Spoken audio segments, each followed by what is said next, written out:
अब हमने ये देखना है कि ये पूरा प्रोग्राम एग्जीक्यूट किस तरह होगा। सबसे पहले कंपाइलर प्री प्रोसेसर डायरेक्टिव्स को पढ़ेगा, फिर वो मेन पे आ जाएगा, मेन को पढ़ेगा। उसको डिक्लेरेशन मिल गई है एक नए फंक्शन की, वो उसने देख ली कि नया फंक्शन हमारे प्रोग्राम में कहीं ना कहीं होगा। उसके बाद लिखा हुआ है सी आउट पाकिस्तान। तो होगा क्या कि आउटपुट स्क्रीन पर पाकिस्तान लिखा हुआ आएगा।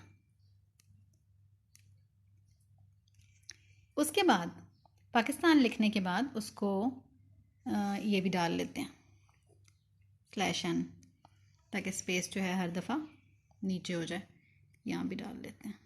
अच्छा, पाकिस्तान के बाद उसको मिली नई फंक्शन कॉल, और मैंने आपको बताया है कि जहाँ पे फंक्शन कॉल होगी वहाँ पे नया फंक्शन जो है वो एग्जीक्यूट होगा।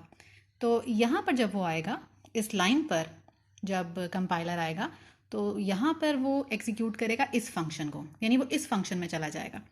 इस फंक्शन के अंदर उसको इसकी बॉडी में क्या मिल रहा है? लाहौर।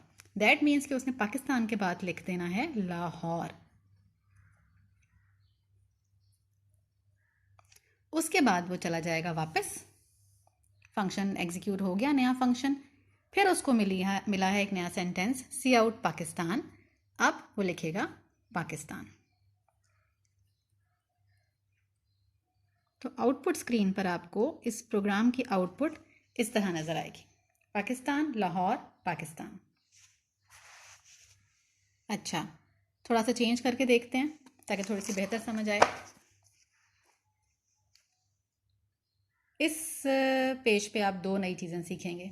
पहली चीज़ जो आप सीखेंगे वो तो ये है कि मैंने जगह चेंज कर दी है दोनों फंक्शंस की। न्यू का फंक्शन मैं ऊपर ले गई हूँ और मेन का फंक्शन मैं नीचे ले गई हूँ। तो जो पहली चीज़ आप इस प्रोग्राम में, इस पेज पे सीख रहे हैं वो ये है कि इससे फ़र्क नहीं पड़ता कि मेन का फंक्शन आपका नीचे है या जो नए फंक्शंस आपने बनाए हैं उनसे पहले है। ये बिल्कुल उसी तरह एग्जीक्यूट होगा कि प्री प्रोसेसर डायरेक्टिव्स में जोन सी हेडर फाइल्स इंक्लूड हैं, उनके बाद कंपाइलर सीधा जंप करेगा मेन पर। कंपाइलर ऑटोमेटिकली मेन को ढूंढता है, मेन कहाँ है, और मेन के फंक्शन को ही एग्जीक्यूट करना शुरू करेगा। जब वो मेन का पूरा फंक्शन एग्जीक्यूट कर लेगा तो बस ख़त्म हो गया प्रोग्राम। मेन के फंक्शन से पहले कोई चीज़ अगर गुजरी है और उसका रेफरेंस मेन के फंक्शन के अंदर मौजूद नहीं है तो इट इज़ इग्नोर्ड। अगर उसका रेफरेंस मेन के फंक्शन के अंदर मौजूद है सिर्फ तब वो एग्जीक्यूट होगी। अब ये प्रोग्राम किस तरह एग्जीक्यूट होगा, इसकी आउटपुट क्या आएगी आउटपुट स्क्रीन के ऊपर? प्री प्रोसेसर डायरेक्टिव्स, उसके बाद मेन में वो कह रहा है सी आउट पाकिस्तान। तो आउटपुट स्क्रीन पर लिखा आएगा पाकिस्तान। उसके बाद मेन के फंक्शन में वो दोबारा कह रहा है पाकिस्तान, /n भी डाल लेते हैं जी। तो दोबारा पाकिस्तान लिखा आएगा नीचे वाली लाइन पर। /n हमने नहीं डाली होती तो पाकिस्तान के आगे ही पाकिस्तान लिखा आता। उसके बाद उसको मेन के फंक्शन में नए फंक्शन की कॉल मिली है। दैट मीन्स कि ये वो लेवल है जहाँ पे नया फंक्शन एग्जीक्यूट होगा। इस लेवल पर आकर वो नए फंक्शन को ढूंढेगा। अब ये नया फंक्शन चाहे मेन के फंक्शन के बाद होता, चाहे ये मेन के फंक्शन से पहले लिखा हुआ है, दोनों सूरतों में इससे कोई फ़र्क नहीं पड़ता। इसी मरहले पर उसने न्यू फंक्शन को एग्जीक्यूट करना है।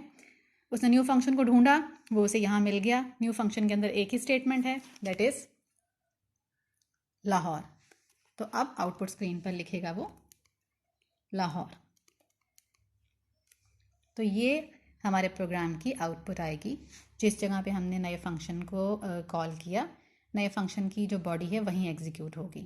नए फंक्शन की बॉडी में सब कुछ हो सकता है, if conditions, for loops, arrays, 1000 cout statements, कुछ भी हो सकता है। हम अभी फंक्शंस को सीख रहे हैं इसलिए सिर्फ सिंपल हमने यहाँ 2 और यहाँ 1 स्टेटमेंट लिखी है।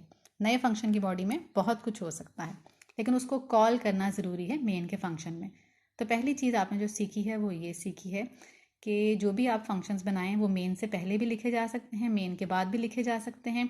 इससे कोई फ़र्क नहीं पड़ता कि वो कहाँ लिखे जा रहे हैं, उनका रास्ता मेन के फंक्शन के अंदर से जाएगा। अगर मेन के फंक्शन के अंदर फंक्शन कॉल मौजूद नहीं है किसी फंक्शन की तो वो फंक्शन एग्जीक्यूट नहीं होगा। नंबर 2 चीज़ जो आप इस पेज पे देख रहे हैं, एक डिफरेंस है, वो ये कि इस पूरे में जो हमारा नया फंक्शन है न्यू का, उसकी फंक्शन डेफिनेशन भी मौजूद है, क्योंकि फंक्शन डेफिनेशन होता है फंक्शन खुद, इट्सेल्फ। ये फंक्शन डेफिनेशन है। फंक्शन कॉल भी मौजूद है, लेकिन तीसरी चीज़ थी फंक्शन डेक्लेरेटर, या जिसको हम कह सकते हैं फंक्शन प्रोटोटाइप, वो मौजूद नहीं है। वो क्यों मौजूद नहीं है? अगर आप नया फंक्शन मेन के फंक्शन से पहले लिखते हैं तो फंक्शन प्रोटोटाइप ऑप्शनल हो जाता है। उसे लिखें या ना लिखें उसकी ज़रूरत नहीं रहती। लिख भी लेंगे तो कोई एरर नहीं आएगा, नहीं भी लिखेंगे तो कंपाइलर आपसे नहीं पूछेगा। नया फंक्शन अगर आप मेन के फंक्शन के नीचे बनाते हैं तो उसका जिक्र मेन के अंदर टॉप पर या मेन से पहले होना ज़रूरी होता है। यहाँ हमने नया फंक्शन मेन के फंक्शन से पहले बनाया है तो प्रोटोटाइप नहीं लिखा। ये सेकंड इंपॉर्टेंट थिंग थी। पिछले पेज पे हमने नया फंक्शन बाद में बनाया था, मेन का फंक्शन पहले गुजर गया था, तो इसलिए मेन के फंक्शन के अंदर या पहले उसका प्रोटोटाइप या उसकी डिक्लेरेशन देना ज़रूरी थी, जो कि इस केस में ज़रूरी नहीं है।